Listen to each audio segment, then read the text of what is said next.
Hello guys, welcome to my YouTube channel.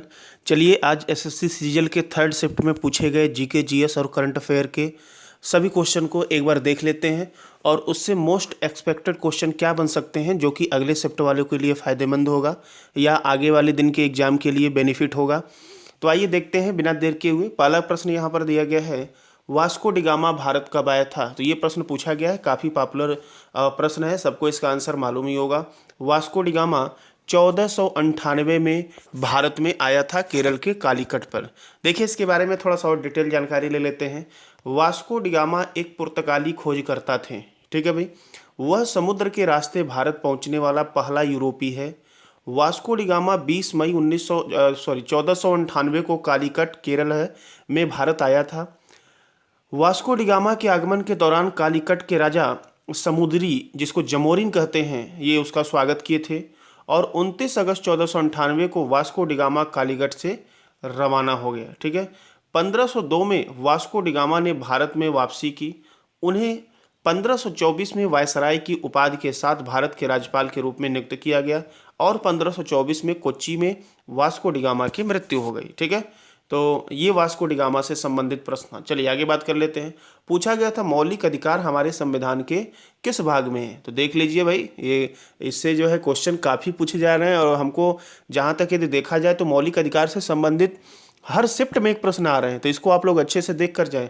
देखिए भाई, मौलिक अधिकार भारत के संविधान के भाग 3 अनुच्छेद 12 से 35 में वर्णित है। भारतीय नागरिकों को प्रदान किए गए वे अधिकार हैं जो सामान्य स्थिति में सरकार द्वारा सीमित नहीं किए जा सकते और जिनकी सुरक्षा का प्रहरी कौन है भाई, सर्वोच्च न्यायालय है, मतलब सुप्रीम कोर्ट इनकी सुरक्षा करता है। तो ये भाग 3 में है। चलिए आगे बात कर लेते हैं। अगला प्रश्न पूछा गया था, एटीपी के कार्य क्या होते हैं। सबसे पहले हम बता दें, अब अगले शिफ्ट में प्रश्न भी आ सकता है। एटीपी का फुल फॉर्म एडिनोसिन ट्राईफॉस्फेट, ठीक है, एडिनोसिन ट्राईफॉस्फेट, ये जो है क्या है, एटीपी का फुल फॉर्म है। इसको आप याद करके रखिएगा। यह एक विशिष्ट यौगिक है जो सभी सजीव कोशिका में ऊर्जा का वाहक एवं संग्राहक है, ठीक है।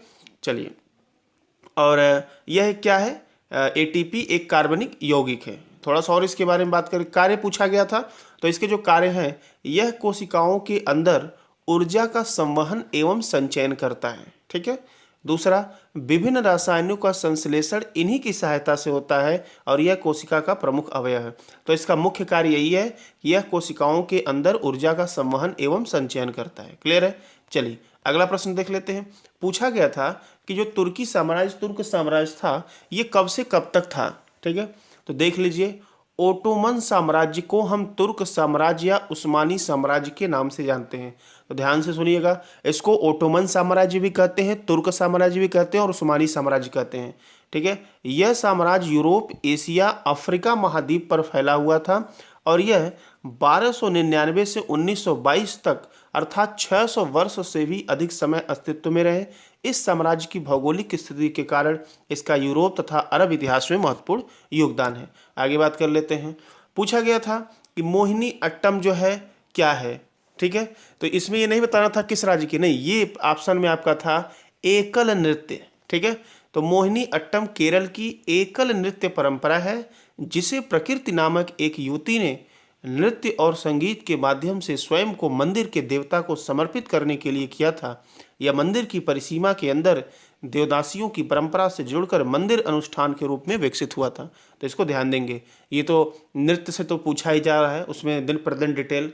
अगला प्रश्न ये पूछा गया था कि पृथ्वी के कोर में क्या है। तो देखिए, कोर पृथ्वी की जो है, अगर हम कोर की बात करें तो यह पृथ्वी की सबसे भीतरी परत होती है जो कि आयरन और निकिल से संबंधित है। और भीतरी वाले में जिसको कहते हैं नीफे, Ni से निकिल, Fe से आयरन, ठीक है। तो पूछा गया था कि कोर में क्या पाया जाता है, तो आयरन और निकिल, ठीक है।